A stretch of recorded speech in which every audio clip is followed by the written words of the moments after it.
because then some of my colleagues were talking about racism. And I had written a paper talking about why do people who classify themselves as white have to demean and degrade black people's genetics. And that paper was entitled The Cress Theory of Color Confrontation and Racism, White Supremacy.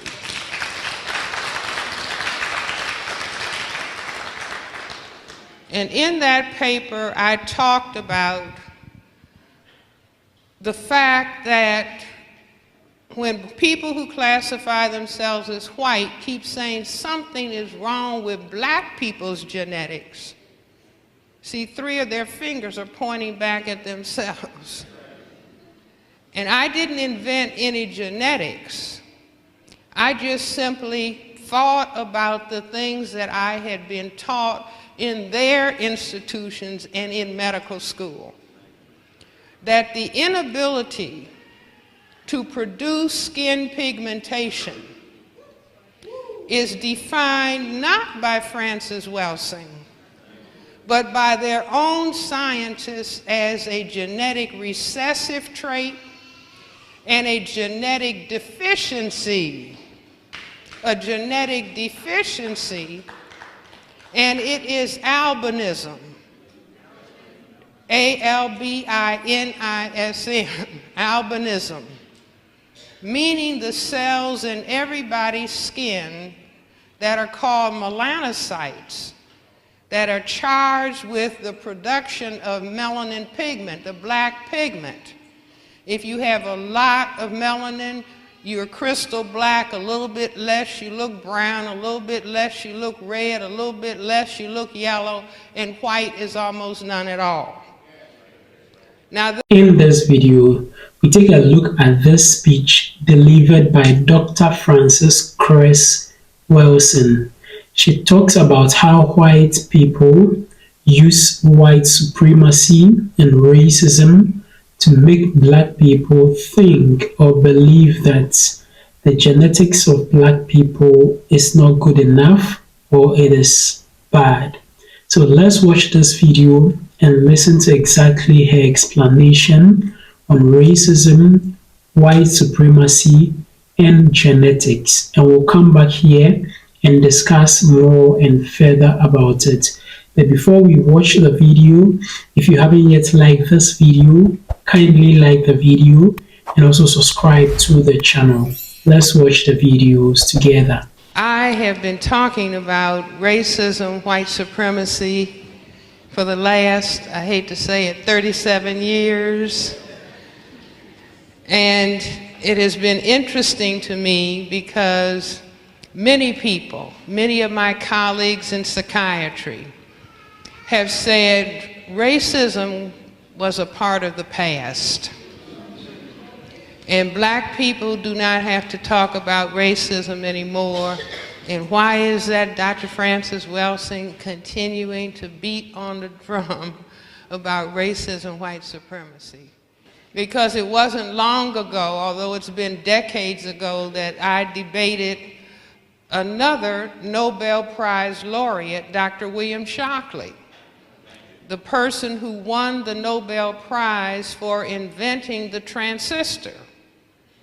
And he was going around in the 1970s talking about black people were genetically inferior compared to white people.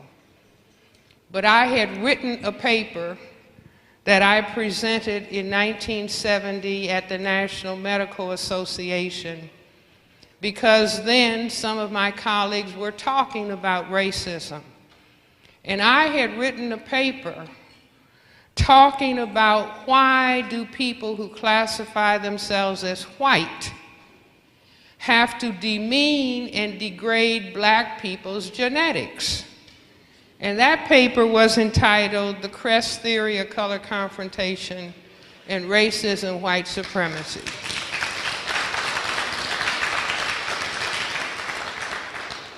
And in that paper, I talked about the fact that when people who classify themselves as white keep saying something is wrong with black people's genetics, see, 3 of their fingers are pointing back at themselves. And I didn't invent any genetics. I just simply thought about the things that I had been taught in their institutions and in medical school. That the inability to produce skin pigmentation is defined not by Cress Welsing, but by their own scientists as a genetic recessive trait and a genetic deficiency. A genetic deficiency, and it is albinism. A-L-B-I-N-I-S-M, albinism, meaning the cells in everybody's skin that are called melanocytes, that are charged with the production of melanin pigment, the black pigment. If you have a lot of melanin, you're crystal black, a little bit less you look brown, a little bit less you look red, a little bit less you look yellow, and white is almost none at all. Now, they had defined albinism as a genetic deficiency state when they were talking about mice and rats and other forms of life. They never thought that some black person would come along and say, if the majority of the people on the planet have pigmented skins, then as far as human beings are concerned, white skin is albinism. Do you follow what I'm saying? See, in other words, they were busy saying something is wrong with you, when in reality there was something wrong with them. And I explained that this is the reason that they suntan. You see, trying to create color. And I'm updating it and saying now that this is the reason that so many of them are trying to cover their bodies with tattoos. See, now we need to think about that, because sometimes monkey see, monkey do. And we don't understand why. See, it's like they do something, we think we have to do something. There's some black people who think that they have to get in the sun and tan too. See, but we have been blessed by the Creator with color. And indeed, and in fact, the Creator made us the chosen people, in that we are the mothers and fathers of everybody on this planet.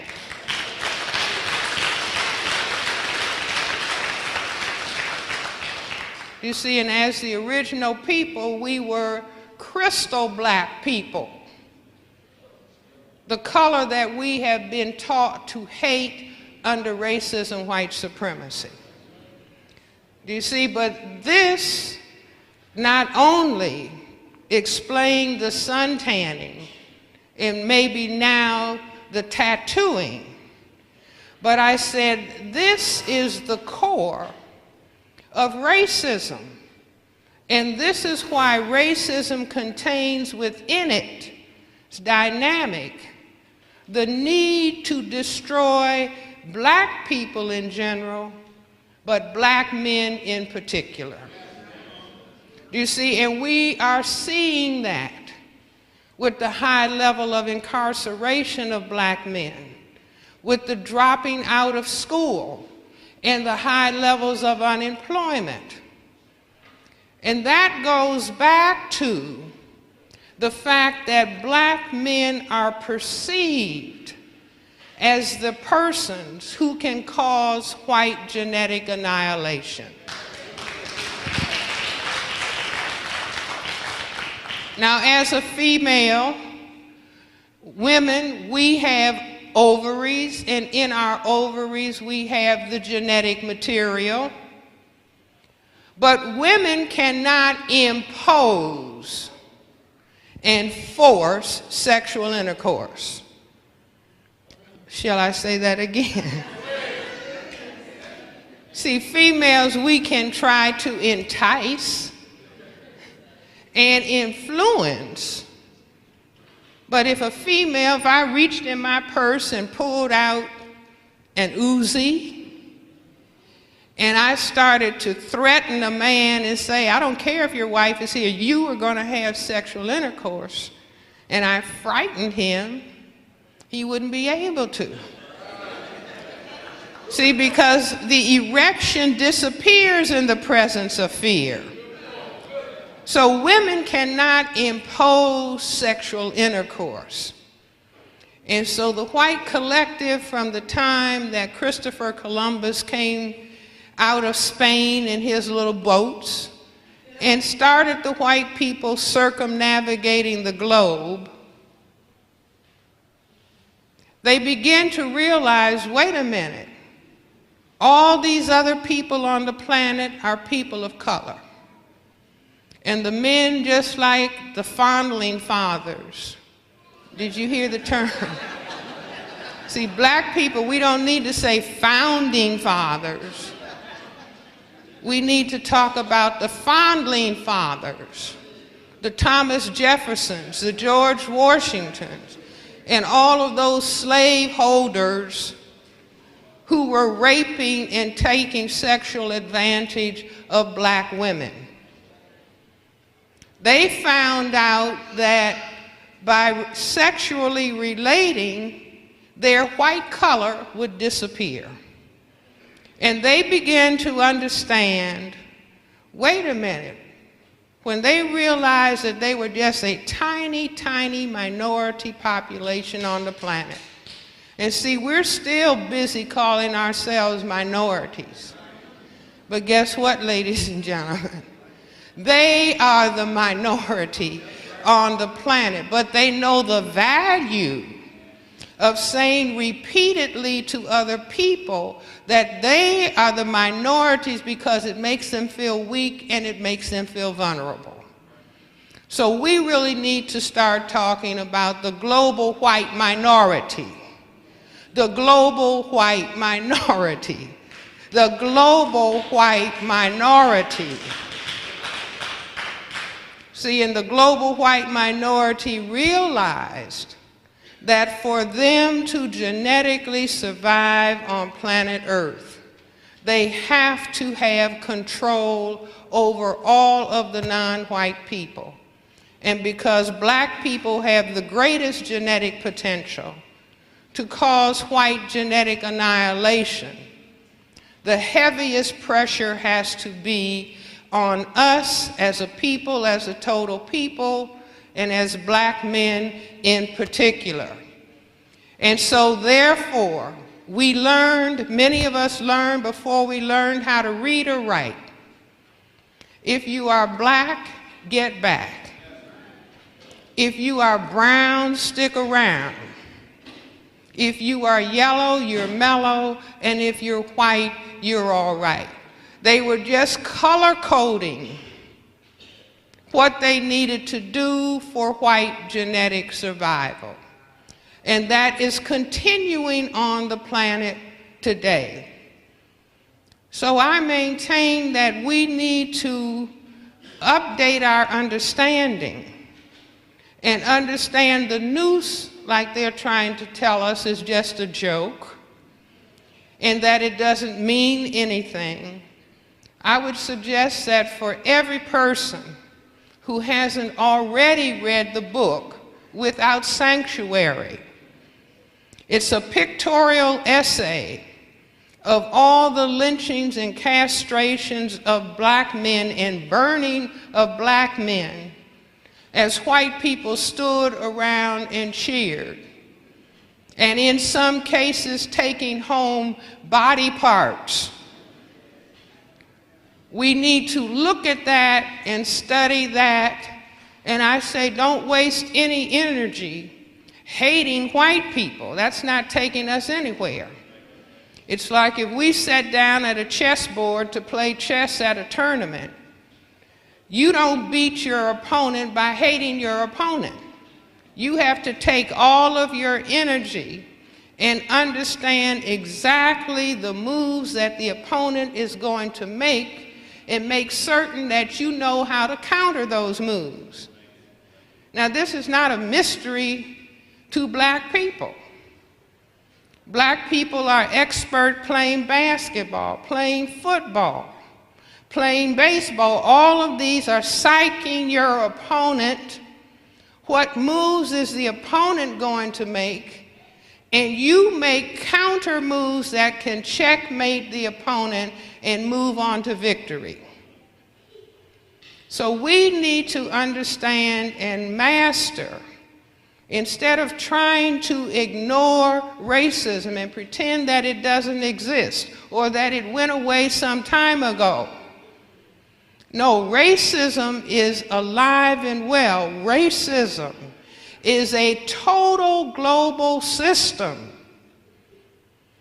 that, as Neely Fuller outlined in his textbook for victims of racism, textbook for victims of white supremacy, racism operates in economics, education, entertainment, labor, law, politics, religion, sex, and war. Now, I'm adding to that health, because people are busy right now talking about healthcare disparities. But there are disparities in all of those areas of activity. There are disparities in economics and disparities in education, entertainment, labor, law, politics, religion, sex, and war, and health. And I say disparities in entertainment. Why? When only certain kinds of images can be shown of black people, where negative and demeaning and degrading and buffoon-like images are portrayed of black people, that is helping to maintain the system of racism, white supremacy. Or in entertainment, when the system of racism says, I know people like Public Enemy, they started out with giving a political message. But when they put that political message on a beat, the system of racism said they can revolutionize the thinking of their people. So no, we have to pay them large sums of money and make some of them millionaires. But the price they will have to pay is calling themselves dogs and calling themselves gangsters and thugs and calling women bitches and hoes and bow wows, because they understand if you can get a people to demean and to degrade themselves, then you have beaten them. You have beaten them and you have defeated them. Welcome back. So over the years, white supremacy and racism has been a very sensitive topic over the decades, and I think it is still something that we need to address as humans. Now, this woman speaks on the genetics of black people, which white people deem to be bad or quite inferior. Now, with regards to her research in books written by white professors, white lecturers, she found on the topic of genetics that there is a genetic deficiency or a genetic recessive trait which is associated with lack of melanin in the skin of some humans. Now, it says that melanin, that is the color responsible, the pigment responsible for the black pigmentation in black people, is very essential for humans it is very essential for us as humans. Now, there are some people who are not melanated or they are pigmented. In this situation, we say that such people have a genetic disorder or a genetic deficiency or a genetic recessive trait known as albinism. Now, in genetics, all other forms of mammals are classified in this direction, but when it comes to that of humans, where some humans do not have melanin, they do not want to accept to be albinos. That is, white people do not have melanin in their skin, so such people or white people are technically known as albinos. Now, this is something that she says it is not something that she wrote, the things that is written by white people themselves. But they have been able to turn the table around using white supremacy and racism in order for black people to think inferior of ourselves and think that our color is not best enough for us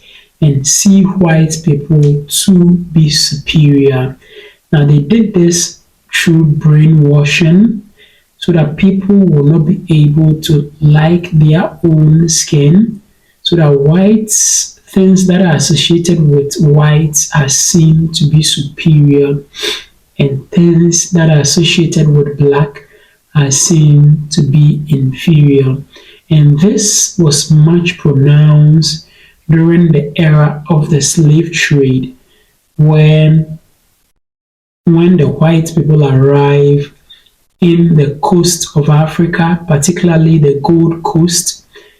Now, they made the people at that time, black people, believe that things about them were inferior, whereas things about white people were superior. So this kind of brainwashing has stayed with us through these generations up until now. Meanwhile, the genetic of white people compared to black people, white people have a recessive gene trait, whereas black people rather have the dominant genes. So in this case, black people are the mothers of the earth, are the parents of the earth, if you want to say, are the first humans of this earth. So true black people is how we got white people.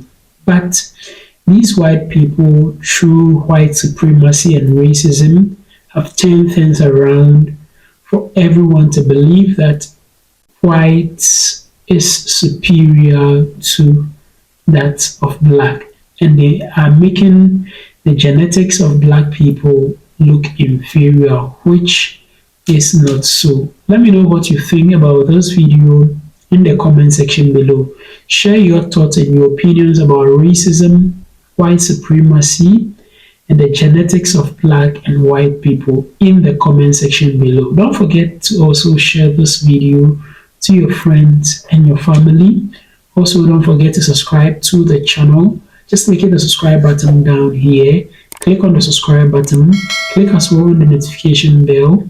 And I'd like to see you again in my next video.